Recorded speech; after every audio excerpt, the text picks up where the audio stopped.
Le sommet mondial sur le climat, thème ayant marqué cette journée de la 69e session de l'Assemblée générale de l'ONU, le président de la République de Côte d'Ivoire intervenant sur le sujet a indiqué que la Côte d'Ivoire entendait promouvoir les énergies propres et renouvelables afin de réduire considérablement les émissions de gaz à effet de serre et de contribuer à l'atteinte de l'objectif de limiter le réchauffement de la planète à 2 degrés Celsius.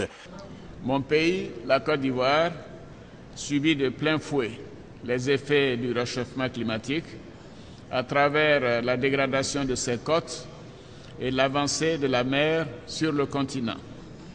À travers aussi de graves inondations cette année qui ont occasionné des pertes en vie humaine, l'avancée des zones arides et la perte d'environ 200 000 hectares de forêt chaque année. Nous devons réagir à la hauteur de la menace et tracer la voie d'un accord contraignant au sommet de Paris en 2015.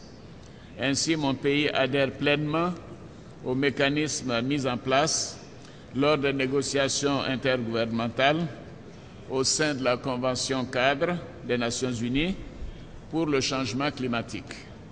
Il adhère par ailleurs au cadre d'action de Hyogo 2005-2015 qui invite les pays à rendre les communautés et l'environnement plus résilients face aux catastrophes. Dans le cadre de sa mise en œuvre, la Côte d'Ivoire a créé la plateforme nationale de réduction des risques et de gestion des catastrophes. Au mécanisme international de réduction des émissions de gaz à effet de serre issus de la déforestation et de la dégradation des forêts, en abrégé REDD+, qui traduit notre volonté de contribuer à la lutte mondiale contre le changement climatique, mais surtout à la restauration de notre couvert forestier fortement dégradé ces dernières années. Les énergies renouvelables représenteront 5% de la puissance installée en 2015, 15% en 2020 et 20% en 2030. Grâce au développement de l'énergie solaire, de la biomasse et de la petite hydroélectricité, l'efficacité énergétique sera portée à 20%.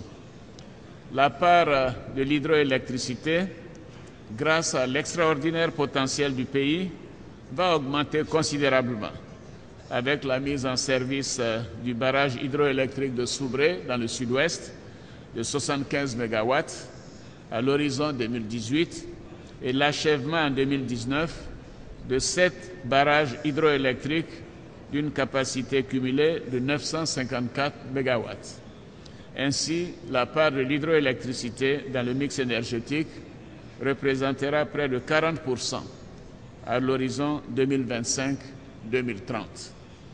La Côte d'Ivoire a adopté un nouveau code d'électricité qui encourage la production d'électricité à partir de sources d'énergie renouvelables et met l'accent sur l'efficacité énergétique. Aussi, autre perspective, la Côte d'Ivoire envisage de s'engager dans l'initiative cacao carboneutre ou cacao déforestation zéro d'ici 2017.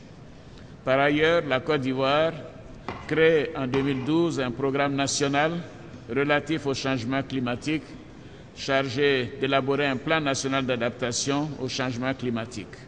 Enfin, mon pays a adopté la loi d'orientation sur le développement durable et pour soutenir ces efforts, nous sollicitons la mise en place d'un fonds pour financer l'accès aux énergies renouvelables buy down. La Côte d'Ivoire est déterminée à jouer sa partition dans la protection de notre planète tout en assurant son développement économique. Mon pays entend prendre part à l'effort collectif pour inverser la dangereuse trajectoire du réchauffement climatique.